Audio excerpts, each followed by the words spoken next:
বিসমিল্লাহির রহমানির রহিম। আমি নামাজ পড়তাম, রোজা রাখতাম, তবু আমি ভয় পাই আমার নামাজ আমাকে বাঁচাতে পারেনি। এই কথাটা বলার সাহস সবার থাকে না।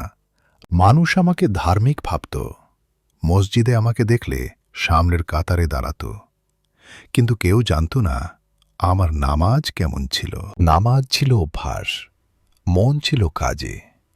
আমি সিজদা করতাম, কিন্তু আল্লাহর সামনে ছিলাম না। নামাজ শেষ হতো, তারপর আমি আবার সেই গোপন পাপে ফিরে যেতাম। একদিন হঠাৎ মনে হলো, যদি আজই মৃত্যু আসে, আমার নামাজ কি কথা বলবে নাকি চুপ থাকবে?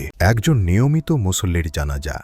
সবাই বলছিল ভালো মানুষ ছিল, কিন্তু কবরের ভেতর কে কি পাবে কেউ জানে না। কবর অন্ধকার না, ভয়ঙ্কর হল আমি সেখানে একা থাকব, আর আমার আমল আমার সাথেই থাকবে। এক রাতে কোরআন পড়তে গিয়ে এক আয়াতে আটকে গেলাম।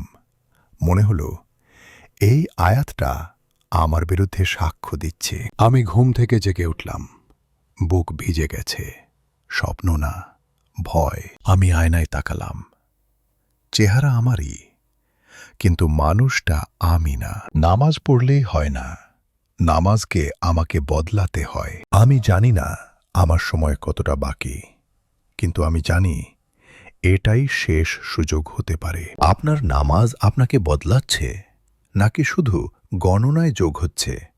হে আল্লাহ, আমাদের নামাজকে আমাদের বিরুদ্ধে নয়, আমাদের পক্ষে বানাও। আমিন।